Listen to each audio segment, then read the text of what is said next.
Hey guys, Negative9 here, how is it going everybody? And today is a really good day because just a few moments ago Guild Wars 2 Path of Fire was announced. So Expansion 2 has finally been revealed to us officially, and there is a ton of stuff to talk about. So in this video I'm going to be recapping everything that we learned about the new expansion for people who might have missed the stream or that just want to get a summary of what it showed.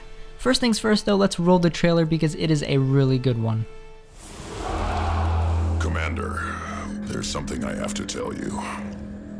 I went into the mists after my sword, but I found something else.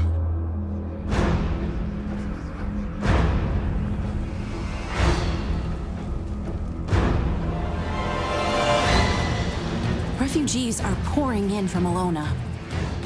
If he kills an Elder Dragon, Tyria will never recover.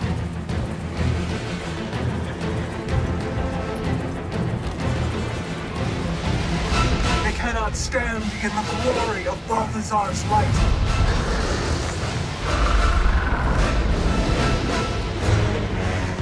I will right this wrong. I just can't believe one of the gods gave up on us. They cannot escape my wrath. When I am done, I will be the only god.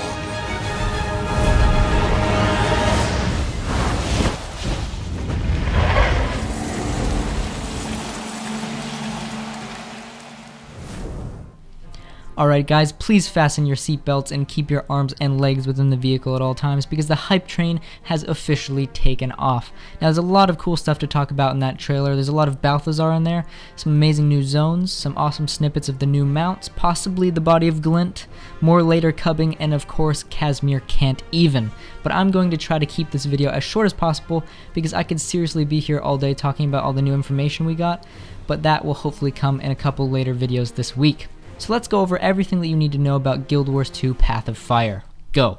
New zones. So we know from the Living Story season finale we'll be heading into the Crystal Desert, and it has been confirmed that there will be 5 new zones to explore, as well as 1 new guild hall, and according to the devs, these are the biggest maps they've ever shipped.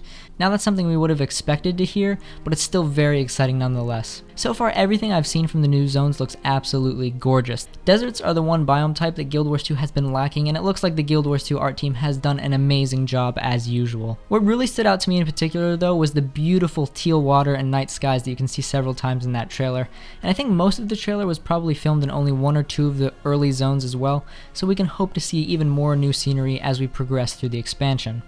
Number 2, mounts. Probably the biggest headlining feature of the expansion was the introduction of mounts to Guild Wars 2. So with Path of Fire, 4 mounts will be added into the game, each one with their own unique movement mechanics and masteries tied to those mechanics. For example, the Raptor has a jump ability that allows the player to leap across gaps that would normally be impossible to overcome. As far as I can tell, the masteries will allow you to increase the distance of the jump and things of that nature. The mount that excited me the most though was the Jackal. The Jackal's special ability is the Blink, which allows you to basically teleport a short distance. The interesting thing about this is it looks like it can be used to teleport across gaps and move mid-air and stuff, so it seems like there'll be a lot of fun stuff to do with this mount, like jumping puzzles and all sorts of crazy jumping stuff like that. So as most of you may know, Wooden Potatoes was in charge of the post-show for this announcement, and in that post-show he did confirm that mounts will be available in Corteria and that they will be dyeable. So that is definitely good news, and even though I had a feeling mounts would be added into the game, I'm still ridiculously excited to get them now that I've seen them in action. Number 3, Elite Specializations. So this is probably the biggest feature that most players will be looking forward to. So every one of the 9 professions in Guild Wars 2 will be getting a new Elite Specialization, and I am very impressed with all of them. So let's take a look. The Weaver is a specially trained Elonian Elementalist who wields dual attunements. They cycle the elements from hand to hand, combining them in their central skill. This skill changes depending on their elemental attunement and choice of weapon. Their favored weapon in close combat is the sword. They take on the aspects of the elements with their stance skills, drawing strength and power from them. The Spellbreaker is a highly trained warrior who strikes the very weave of magic to weaken their foes. They traditionally carry daggers, symbolizing the broken weapons of the Order of the Sun Spears. Spellbreakers use meditations to see past their enemies' defenses. They can use their adrenaline to perform a full counter, absorbing the next attack against them and damaging surrounding foes. The Soulbeast is a ranger with a unique bond to their animal companion, allowing them to unify with its spirit. They use daggers to fight at close range and enter stances to take on the aspects of wild creatures. When the Soulbeast merges with their pet, they gain its unique abilities, as well as the abilities of its archetype. They may not always fight side by side with their pets, but they're never truly alone. Necromancers who embrace the power of the Scourge have learned to infuse the sands with their life force. Scourges raise sand shades, which shield their allies and torment their foes. Their punishment skills turn enemy strengths into weaknesses, granting boons and protective barriers to those fortunate enough to be on the Scourge's side. They wield torches to burn and corrupt the ground under their enemies' feet, lighting the way to their destruction. The legendary Char Kala Scorchraiser rose up to end the tyranny of the Flame Legion. Now, Revenants can channel her power in battle, becoming renegades. They can draw upon Kala's spirit to summon members of her warband and boost allies with her fervor. They gain the ability to wield a short bow, firing conjured arrows through the mists to blindside their enemies. The Mirage taps into the vast magic of the Crystal Desert to move through battle like shifting sand. These Mesmers use whirling axe attacks to fight at mid and close range.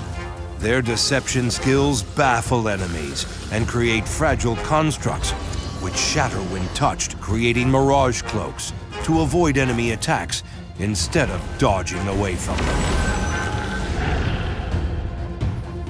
Holosmiths are engineers who've learned to project the power of light into a semi-solid form.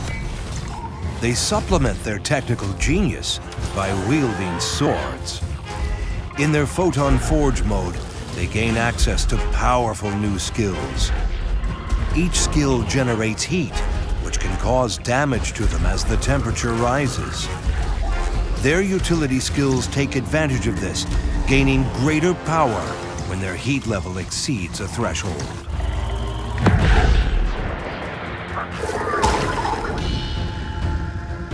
The Deadeye is a thief who stalks their targets with patience and brutal accuracy. They use a rifle to snipe at long range, marking targets to harass them with harmful effects. Their mastery of shadow magic lets them cast cantrips, which gain bonuses when used against marked targets, or as their malice increases. Firebrands are zealous lore keepers, skilled in conjuring magical fire. They use mantras to charge spells for instant use, and wield axes to cleave their foes at short range. Their virtues are replaced by conjured tomes of lore. These tomes act as weapons with which to rebuke enemies and protect allies.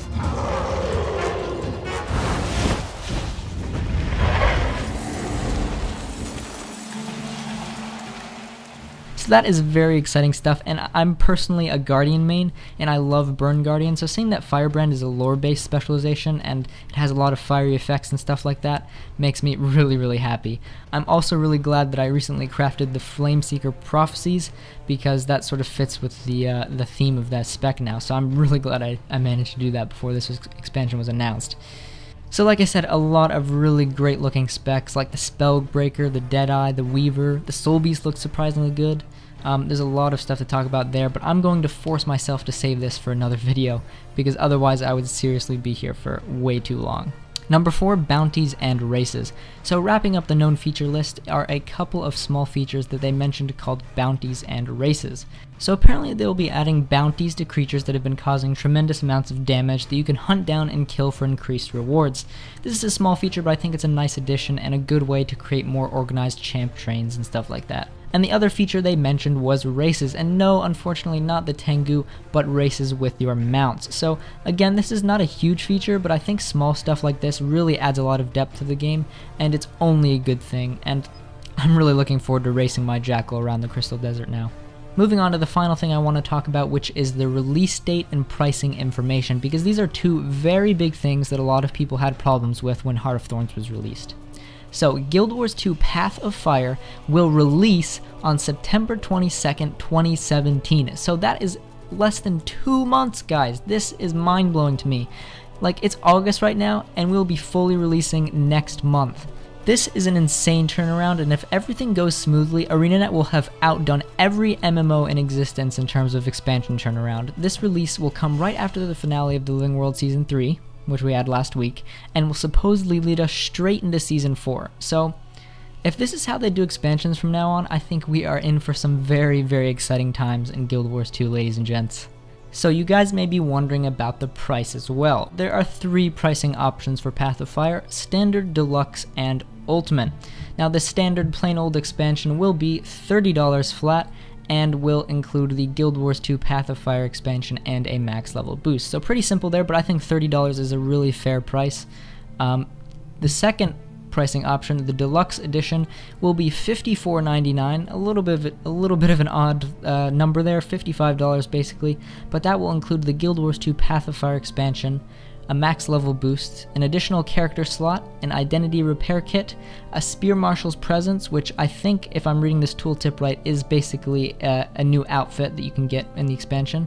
You'll get that for free, well, with the expansion, and you will get the Lily of Elon permanent pass. So I think that's one of those passes to those sort of convenience zones that they have in Guild Wars 2 now. So you'll get a permanent pass to that if you buy the Deluxe Edition.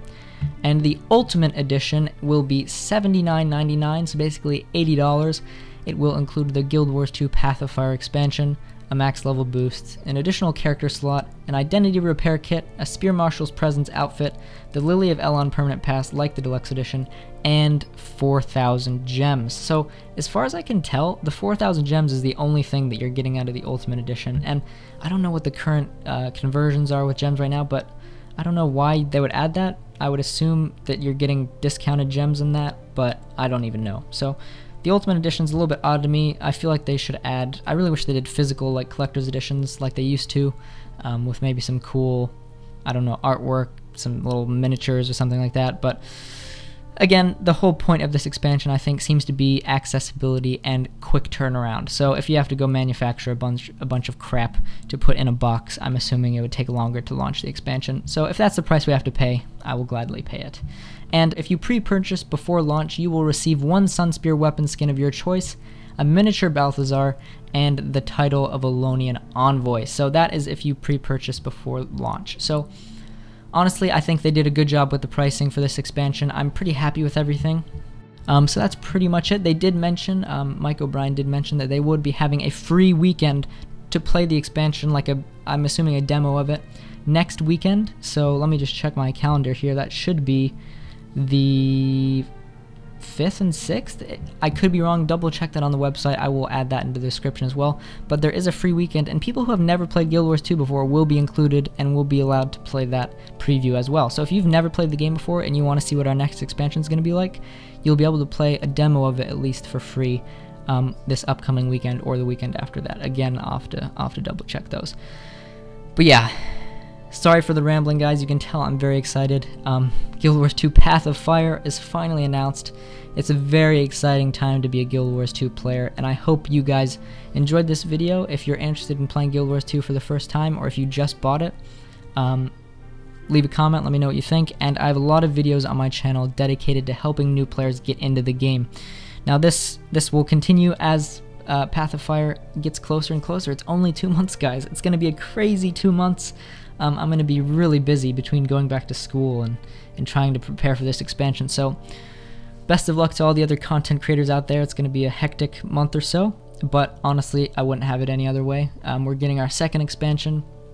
Great stuff, great stuff. I'm really excited. Again, thank you very much for watching, guys. All your support is really appreciated. Leave your thoughts below. Like it if you liked it, dislike it if you disliked it, and I will see you guys next time.